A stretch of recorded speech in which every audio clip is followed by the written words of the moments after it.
Keir Starmer has come out and committed the UK to that target as well. Meanwhile, here in Australia, under Labor, we haven't even hit 2%. We're getting to 2.4% by 2033 to 2034.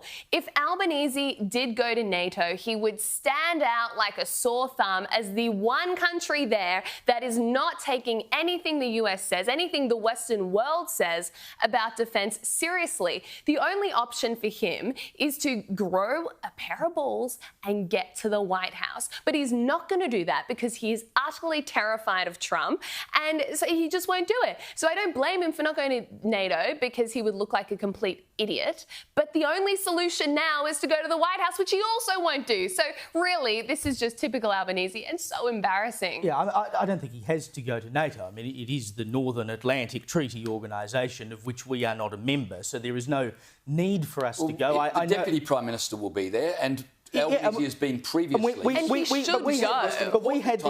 had this discussion last year when the Deputy Prime Minister went, and I said exactly the same thing. I was quite happy for the Deputy Prime Minister to go. But this is not about NATO. This is about the fact that Anthony Albanese has zero relationship with Donald Trump. Sure. But it's a matter of priority that he builds one. But if he went to NATO for the express purpose of seeing Donald Trump, you'd be sitting here saying, oh, well, you know, he's got to go over there just to sort of hope that he can get a little 5 minutes with Donald Trump. So he can't win on that regard. Well, no, he can't win because he spent so long neglecting any relationship with Donald Trump, but now he's chasing him around the world, or at least he should be. And yes, we'd mock him for chasing Trump around the world because it could never have gotten to that point.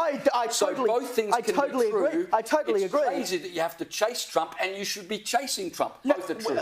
Well, I don't know that we need to chase him to NATO. I mean, we should be chasing him into the White House. But he's not in the White House. NATO, so go to NATO. But he was in the White House for the last 4 months anyway. My point is, we don't have to go to NATO, and the discussions that will be happening at NATO will be of little consequence to Australia because we're not going to be party to them anyway, and Anthony Albanese doesn't give a toss what they say at NATO, which will be, as Freya mentioned before, the fact that they're all going to commit to 5% of GDP by the next decade being spent on defence.